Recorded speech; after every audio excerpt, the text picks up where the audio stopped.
CMR jewellery వారి శ్రావణ స్వర్ణోత్సవం అన్ని రకాల 22 క్యారెట్ హాల్ మార్క్ బంగారు ఆభరణాలపై గ్రాముకు.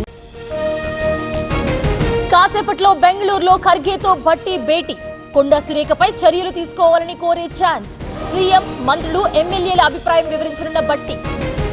కొండా సురేఖపై ఇప్పటికే నివేదిక. త్వరలో ఢిల్లీకి రేవంత్, భట్టి, మహేష్ గౌడ్. ఏఐసీసీ కీలక నిర్ణయం తీసుకునే ఛాన్స్. మీరాలం చెరువును ఆకస్మికంగా సందర్శించిన రేవంత్.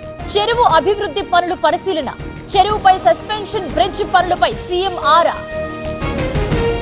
మాజీ మంత్రి Harish Rao house arrest. Warangal polytechnic విద్యార్థుల ధర్నాకు వెళ్లేందుకు యత్నం. వెళ్లకుండా అడ్డుకున్న పోలీసులు. పెదకాకాని భ్రమరాంబ మంగళసూత్రం మాయం. అమ్మవారి ఆభరణం మాయంపై వైసీపీ ఆందోళన. నగల అపహరణపై నగర సంకీర్తన. బీసీలకు 34% కోటాకి ప్రయత్నించాం. చంద్రబాబే కోర్టులో కొట్టువేయించారన్న జగన్. వైసీపీ హయాంలో కోటా కుదించారన్న టీడీపీ. బందరు జనసేన విభేదాలకు ఫుల్ స్టాప్. ఇరు వర్గాలతో చర్చించిన ఎంపీ బాలశౌరి. పవన్ ఆదేశాల మేరకు నడుచుకోవాలని సూచన. శ్రీశైలం ఆలయంలో ఉద్యోగుల బదిలీలు. 37 మంది ట్రాన్స్ఫర్. పాలనా సౌలభ్యం కోసమేనన్న ఈవో. అస్తవ్యస్తంగా ఎంజీఎం హాస్పిటల్ నిర్వహణ. వీల్ చైర్ లేక రోగిని భుజాల మీద తీసుకెళ్లిన కుటుంబ సభ్యులు. సిబ్బంది నిర్లక్ష్యంపై విమర్శలు. ఏర్పేడు శతాబ్ది ఉత్సవాలకు బ్రేక్. భద్రత కల్పించలేమన్న పోలీసులు. వాయిదా వేసుకోవాలంటూ సూచన.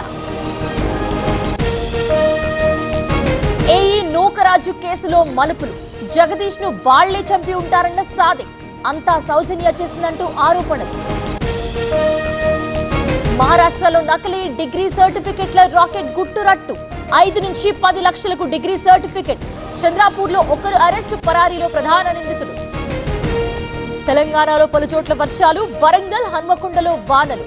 మహబూబాబాద్, భద్రాద్రి జిల్లాలోనూ రెయిన్. తారిపేరు ప్రాజెక్టుకు భారీగా వరద. ఎగువ ప్రాంతంలో కురుస్తున్న వర్షాలతో జలకళ. 9 గేట్లు ఎత్తి నీటి విడుదల.